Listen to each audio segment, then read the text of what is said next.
KitchenAid mixer. So ang problema nito is no power kasi nasagsak siya sa 220 volts. Ang unit na to is 110. So for sure pumutok yung board nito, pero kadalasan kasi may mga protection to, either fuse, for sure sigurado mayroong fuse to, and para pumutok yung fuse mayroon din kadalasan yung mga ganitong brand ng Ballystar. Okay, so buksan na natin.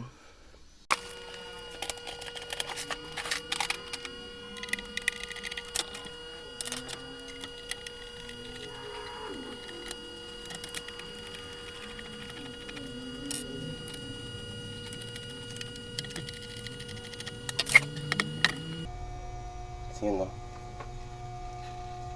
Kung mapapansin nyo, maitim siya dito. So, indication na merong pumutok na piyesa.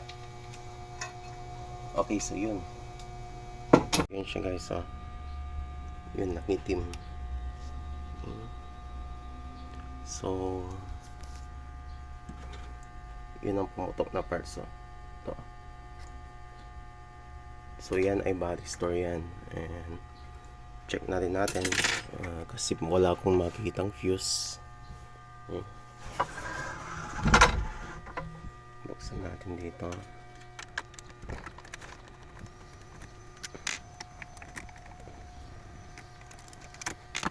Okay.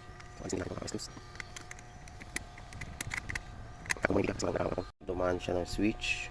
Okay. AC line. And dito siya pupunta. Okay, so may capacitor. Tapos yung isang AC naman natin is yung white. Ito siya pangalawa. Okay, pumunta na sa ano natin, triac. Okay, triac yan. So tinest natin yung triac, okay naman, wala siyang dinamay na parts. So papalitan lang natin to, itong Ballystar. Okay. And ito naman is i-jumper na lang natin. Malamang meron tong parang manipis siguro ganyan. Yun na yung pinaka-fuse niya siguro. Okay. So palitan na natin to, Ballystar.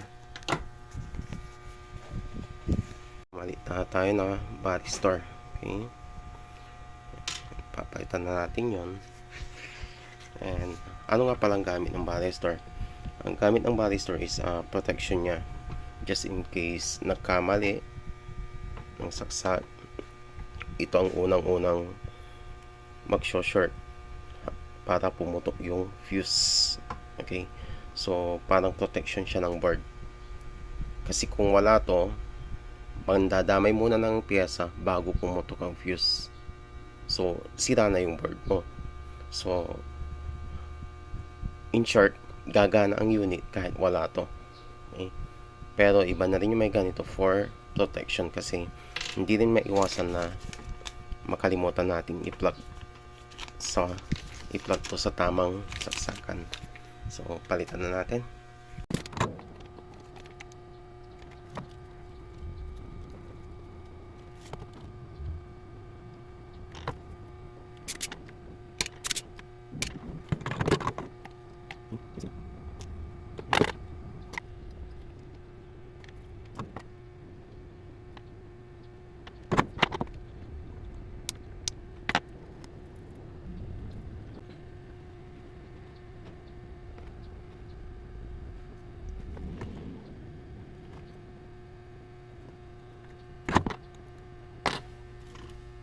Okay, so harap natin.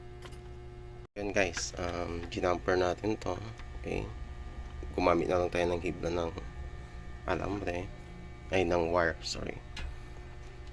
Tapos yun, pinalitan natin, and linisin na lang natin ito mamaya. Testing muna natin. Okay, so far okay naman lahat. So try nating i-assemble.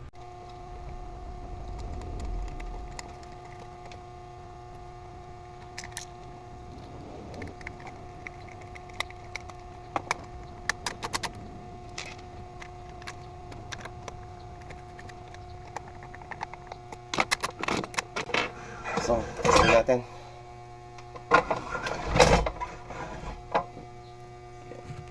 Yan.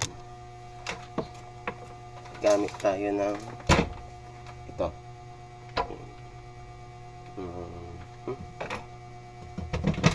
Siya, sinaksak natin sa 110. Okay. Ito yung switch niya. Base dito 0 steer 246810 na speed. Okay, so ito siya, 0 steer, yung steer niya, tapos 2 4 6 8 10 diba? Hanggang 10 lang pala.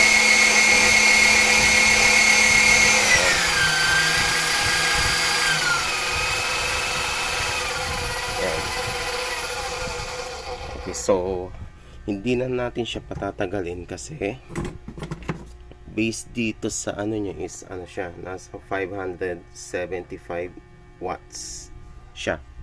So hindi natin maximum, hindi natin siya pwedeng i-on ng sobrang taas kasi 500 watts lang yung APR natin to.